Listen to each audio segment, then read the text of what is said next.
ధర్మస్థలి ఇప్పుడు కర్ణాటకలోని ఈ ప్రాంతం గురించి సోషల్ మీడియాలో వీడియోలు బాగా వస్తున్నాయి. అయితే ఇది మంజునాథ దేవాలయం. అక్కడ శివుడు గుడి. అది చాలామంది భక్తులు అక్కడికి వెళ్తూ ఉంటారు. 1998లో అక్కడ అమ్మాయిలు మిస్ అయిపోవడం, చాలామంది మిస్సింగ్ కేసు పెట్టినా కూడా కొన్ని కేసులు పట్టించుకున్న వాళ్ళు, కొన్ని కేసులు పట్టించుకోలేనివి, ఇలాంటివి జరిగాయంట. ధర్మస్థలి గుడిలో ఒక శానిటరీ వర్కర్గా, అంటే అక్కడ పనిచేసే అతను, ఒక దళిత అతను ఈ శవాలని పూడ్చిపెట్టాడు. 100 మంది ఆడవాళ్ళని, అమ్మాయిల్ని కూడా నేను ఆ నది ఒడ్డును పూడ్చిపెట్టాను, ఇక్కడ చాలా అరాచకాలు జరుగుతూ ఉన్నాయని చెప్పేసి ఈ రోజున బయటకు వచ్చి పోలీస్ కంప్లైంట్ ఇచ్చాడు. అయితే ఇన్ని సంవత్సరాల నుండి బయటకు రాకుండా ఇప్పుడు ఎందుకు వచ్చాడని చెప్పేసి అందరికీ అనుమానం కలిగిందంట.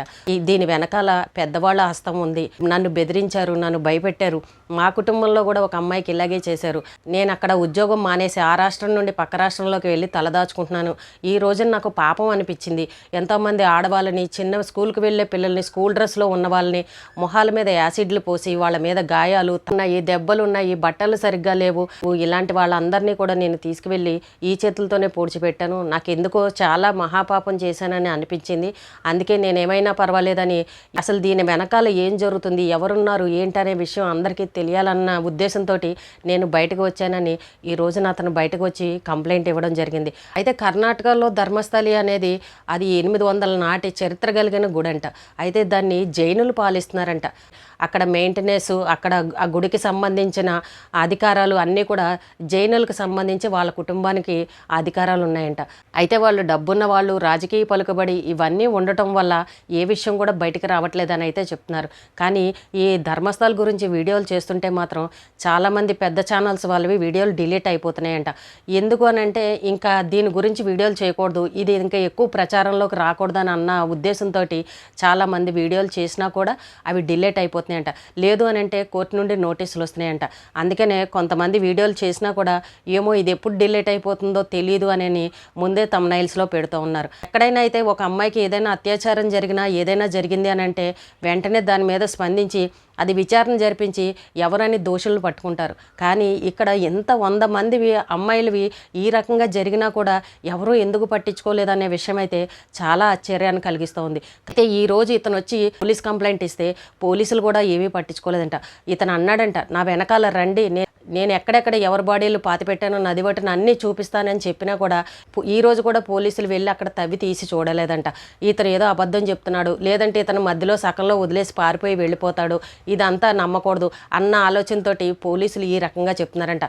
అతను మాత్రం కొన్ని ఫోటోల్ని పూడ్చిపెట్టిన చోట కొన్ని తవ్వి అక్కడ అస్థికల్ని వాటిని కొన్నిటిని తీసుకువెళ్ళి అతను చూపించాడంట. కంప్లైంట్ ఇచ్చి 15 రోజులు అవుతున్నా కూడా అక్కడికి వెళ్ళి తవ్వి చూద్దాము, అసలు ఇతను చెప్పింది నిజమో అబద్ధం చూద్దామని మాత్రం పోలీసులు వెళ్ళలేదంట. అతను చెప్తున్నాడంట, ఒకవేళ నేను చెప్పింది అబద్ధమైతే కనుక నాకు శిక్షణ వేయండి, నేను అనుభవిస్తాను, నేను దేనికైనా సిద్ధమని అతను చెప్తున్నాడంట. గతంలో కూడా 2003లోనేమో ఒక సౌజన్య అనే అమ్మాయి మిస్ అయిపోయిందంట. 2 రోజుల తర్వాత వచ్చి మా కూతురు ఏమైందని అక్కడ అంతా వెతికి మిస్సింగ్ కేసు పెట్టినా కూడా పోలీసులు తీసుకోలేదంట. ఆవిడ చూసి ఇంకా ఎవరూ పట్టించుకోకపోయేసరికి అక్కడ గుడి ప్రాంతంలోకి వెళ్ళి అక్కడ పెద్దవాళ్ళని కూడా అడిగిందంట.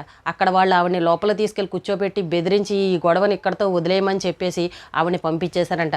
ఇప్పుడు ఆవిడకి 60 సంవత్సరాలు వచ్చాయి. ఈరోజు ఆవిడ వచ్చి మళ్ళీ కంప్లైంట్ ఇచ్చిందంట. నా కూతురు అస్థికలైనా సరే తీసి నాకు DNA టెస్ట్ చేసి నా కూతురు అస్థికలు ఇవ్వండి, నేను అంత్యక్రియలు చేసుకుంటాను, నా కూతురికి ఆత్మశాంతిని కలిగించుకోవాలి అని చెప్పేసి ఈ రోజున ఆవిడ మళ్ళీ వచ్చి కంప్లైంట్ ఇచ్చిందంట. అలాగే ఇంకో కుటుంబం కూడా డాక్టర్ చదివే అమ్మాయి పిక్నిక్ అని వచ్చి ఆ అమ్మాయి కూడా మిస్ అయిందంట. వాళ్ళు కూడా చాలా రోజులు తిరిగి కేసు పెట్టేసరికి ఆ కేసుని ఎవరో ఏదో చేశారని ఇంకొక వ్యక్తి మీద వేసి అతన్ని తీసుకువెళ్ళి జైల్లో పెట్టేసి అతనే చేశాడని నేరాన్ని తీసుకువెళ్ళి అతని మీద వేశారంట. ఒకరు చేసిన తప్పుని ఇంకొకరి మీద వేసి ఆ కేసులను అక్కడితోటి అక్కడ క్లోజ్ చేసేసారంట. ఇక్కడ పనిచేసిన వ్యక్తి ఈరోజు బయటకు వచ్చి ఈ విషయాలు చెప్పేసరికి అమ్మో ఇంతమంది అమ్మాయిలు ఈ రకంగా చేశారని విషయం వెలుగులోకి వచ్చింది. ఇప్పుడు కర్ణాటక గవర్నమెంట్ మాత్రం దీని మీద సిట్ విచారణ చేయమని చెప్పిందంట. ఇప్పుడు మరి సిట్ విచారణలో ఏం తేల్తాయనే విషయం అయితే మనం వేచి చూడాల్సిందే. కానీ చాలామంది అంటున్నారు, మరి ఇది ఎప్పుడో జరిగింది కదా, 1998 నుంచి జరిగాయంటే మరి ఇప్పటికి ఇంకా బాడీలు ఉంటాయా, ఏమన్నా వాళ్ళని తీసి అసలు ఎవరు ఏంటి అనే విషయాన్ని మనం గుర్తించగలమా అని చాలామంది అనుమానాలు ఉన్నాయంట.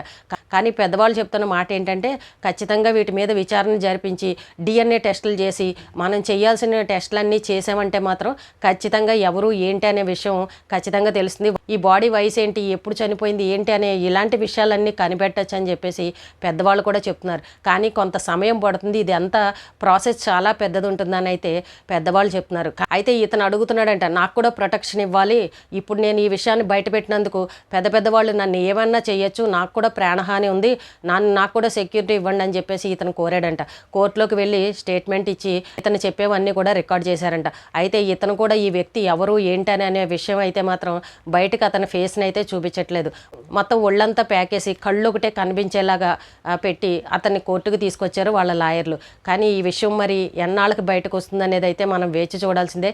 కానీ 100 మంది అమ్మాయిల్ని, స్కూల్కి వెళ్ళే పిల్లల్ని, స్కూల్ డ్రెస్లో ఉన్న వాళ్ళని కూడా ఆ వ్యక్తి తీసుకువెళ్ళి నది ఒడ్డున అక్కడ ఇక్కడ పూడ్చిపెట్టాడు అని అంటే ఎంత ఆశ్చర్యంగా ఉంది చెప్పండి. పైగా నువ్వు ఒక దళితుడివి, నువ్వే ఈ పని చేయాలని చెప్పేసి అతనికి అప్పచెప్పారంట. అంటే అతను చేసే ఉద్యోగం వేరైనా కూడా అతని చేత ఇలాంటి పనులు కూడా చేయించారు. అంటే ఎంత పెద్దవాళ్ళు వెనకాలంటే ఇలా చేస్తారు చెప్పండి. అంటే ఎంత దారుణమైన ఘటన అండి. డబ్బు పలుకుబడి ఉంటే ఏమన్నా చేయొచ్చు అని అనుకుంటారు. కానీ ఈ రోజున ప్రతి ఒక్కరూ మాట్లాడుతున్న మాట ఏంటంటే శివుడే వచ్చాడు ఒక సాక్షి రూపంలో, అతనే శివుడే ఈ రోజున ఆ సాక్షిని పంపించాడు, శివుడే చూసుకుంటాడు ఈ విషయాన్ని, ఇన్ని రోజులుగా దాగున్న విషయాన్ని శివుడే ఈరోజు బయటకు తీస్తాడు, శివుడు ఉన్నాడని చెప్పేసి ప్రతి ఒక్కరూ నమ్మకంగా మాట్లాడుతున్నారు. నిజమే అనిపిస్తుంది. చూడండి, ఎప్పుడో 25-30 ఏళ్ల కిందట జరిగిన విషయాలు ఈ రోజున బయటకు తీసుకొస్తున్నారు అని అంటే మరి భగవంతుడు ఉన్నాడనే చెప్పాలి కదా. అది కూడా భగవంతుడు ఉన్న ప్రాంతంలో, ఒక శివుని గుడి అలాంటి ప్రాంతంలో ఇలాంటి పాపాలు చేశారంటే ఇంతకన్నా దుర్మార్గమైన పని ఇంకోటి ఉంటుందా చెప్పండి. పేరుకి భగవంతుడు గుడి అని చెప్తూ ఆడవాళ్ళ మీద అరాచకాలు చేసి ఇలా మనుషులను లేపేస్తుంటే మరి వాళ్ళు మనుషులన్నాలా ఏమనాలి? వాళ్ళని భగవంతుడు నమ్మేవాళ్ళైనా మరి వాళ్ళకి కుటుంబం అనేది ఉంటుంది కదా. వాళ్ళు ఎంత డబ్బు ఉన్న వాళ్ళైనా, పలుకుబడి ఉన్న వాళ్ళైనా సరే ఈ పని చేయకూడదు, ఇది తప్పు అని అన్న ఆలోచన వాళ్ళకి ఎందుకు రాలేదు చెప్పండి. ఇప్పుడు ఎక్కడైనా ఒక నేరం జరిగితే వెంటనే బయటకు తీస్తారు. అక్కడ 100 మందిని ఈ రకంగా చేశాడు అని చెప్తుంటే మరి ఈ విషయం ఇంతవరకు సంచలనం కాలేదు అని అంటే మరి ఎంత గొప్ప పేరున్న వాళ్ళు దాన్ని బట్టే అర్థమవుతుంది. అంటే ఎంత డబ్బు పెట్టి వాళ్ళు ఈ విషయాన్ని కప్పిపెట్టారో కూడా దాన్ని బట్టే అర్థమవుతుంది. పైగా కేసులు పెట్టడానికి వెళ్ళిన వాళ్ళని బెదిరించడాలు, ఏవో ఒకటి భయపెట్టడాలు, ఇంకెక్కడ దొరకర్లే ఏమయ్యారో అని ఇలాగ మాయ మాటలు చెప్పి పంపించేయడాలు ఇలాంటివి కూడా జరిగాయంట. కానీ ఇప్పుడు ఇతను బయటకు వచ్చి ఈ విషయం చెప్పడంతో అక్కడ ఉన్న మిస్సింగ్ కేసులు ఏవైతే ఉన్నాయో వాళ్ళందరూ కూడా, పేరెంట్స్ అందరూ కూడా ఈ రోజున బయటకు వచ్చి మళ్ళీ కేసులు పెడుతున్నారంట. ఇప్పుడు మరి ఆ కేసులన్నిటికీ కూడా ఈ పోలీసులు విచారణ చేసి అసలు ఎవరు ఏంటి అనేది అయితే తీసి సమాధానం చెప్పాల్సిన బాధ్యత అయితే ఉంది. మరి ఇప్పుడు సిట్ విచారణ వేస్తున్నారు. మరి సిట్ వాళ్ళు కూడా దీనిపైన విచారణ జరిపి ఏం చేస్తారనే విషయం అయితే మనం కూడా వేచి చూడాల్సిందే. నిజంగా ఇంత జరిగిందనంటే సంచలన వార్త అవ్వాలి. కానీ ఈ విషయం అయితే మాత్రం బాగా సోషల్ మీడియాలో రావాల్సిన సంచలన వార్తగా మిగలాలి. కానీ ఎక్కడికక్కడ వీడియోలు డిలీట్ చేస్తూ ఉన్నారంట. కోర్టు నుంచి నోటీసులు వస్తున్నాయంట దీని మీద వీడియోలు చేస్తూ ఉంటాయి. కానీ మరి ఏం జరుగుతుందనే విషయం అయితే చూద్దాము. కలకత్తా నుంచి పెద్ద ఆవిడొచ్చి, సౌజన్య అనే వాళ్ళ మదర్ ఆవిడొచ్చి ఖచ్చితంగా మా అమ్మాయి అస్థికలు మాకు ఇవ్వండి, ఇప్పుడైనా సరే మేము అంత్యక్రియలు చేసుకుంటాం, మా అమ్మాయికి ఆత్మశాంతి కలిగించుకుంటాం అని చెప్పేసి ఆవిడ ఈ రోజుకి వచ్చి మళ్ళీ కంప్లైంట్ ఇచ్చి ఆవిడ అడుగుతూ ఉందంట. అంటే ఎంత దారుణాలు జరుగుతున్నాయి చూడండి. అప్పట్లో సోషల్ మీడియా అంత లేకపోవడం, న్యూస్ పేపర్ల ద్వారాగానే విషయాలు మనకు తెలిసేవి. అప్పట్లో కూడా ఇవి సంచలనం అయ్యాయంట. ఈ ఇద్దరు అమ్మాయిల గురించి కూడా బాగా వార్తలు అయ్యాయి. ధర్నాలు చేశారంట. అక్కడికి వెళ్ళి మాకు ఏమైందో చెప్పండి అని చెప్పేసి పాపం తల్లిదండ్రులు కూడా చాలా కష్టపడి తిరిగారంట. కానీ ఫలితం లేకుండా ఆ కేసుని ఎవరి మీదో నేరం వేసేసి ఇంకొక అతన్ని జైల్లో పెట్టి ఆ కేసుని అక్కడితోటి మాఫీ చేశారంట. కానీ ఇప్పుడు మరి ఈ వ్యక్తి శివుడి రూపంలో వచ్చిన ఈ సాక్షి ఎవరైతే ఉన్నారో, ఈ శానిటరీ వర్కర్ ఎవరైతే ఉన్నారో, మరి ఇప్పుడు ఇతను బయటకు రావడం వల్ల ఏ విషయాలు బయటకు వస్తాయనేది అయితే మనం వేచి చూడాలి. ఏదైనా సరేనండి, తప్పు చేసి అబ్బా మనం ఏమీ దొరకంలే, అది అక్కడితోటి క్లోజ్ అయిపోయింది, ఇంకా అందరూ మర్చిపోయారులే అనుకుంటారు. కానీ ఏదో ఒక రోజు అది కొంచెం లేట్ అవ్వచ్చు, కొన్ని సంవత్సరాలు అవ్వచ్చు, కానీ ఆ తప్పు, ఆ నేరం మాత్రం ఏదో ఒక రోజున బయటపడుతుంది. అప్పుడు ఖచ్చితంగా శిక్ష అనేది అనుభవించాల్సి ఉంటుంది. ఇక్కడ ఉన్న మనుషుల మధ్య మనం తప్పించుకోవచ్చేమో కానీ భగవంతుడి దగ్గర మాత్రం ఎవ్వరూ ఏది నేరాన్ని తప్పించుకోలేరు. భగవంతుడే ఏదో ఒక రోజున బయటకు తీస్తాడు. ఇప్పుడు అందరూ ప్రతి ఒక్కరూ అలాగే ఎదురు చూస్తున్నారు. శివుడే వచ్చాడు, శివుడే బయటకు తీస్తాడు, ఇప్పుడు దోషులు ఎవరైతే ఉన్నారో శివుడే వాళ్ళని బయటకు లాక్కొస్తాడు అని ప్రతి ఒక్కరూ మాట్లాడుతున్నారు. ఇప్పుడు ఏం జరుగుతుంది జరుగుతుందో, దీని మీద విచారణ ఎలా చేస్తారో మనం అందరం కూడా వేచి చూద్దాం.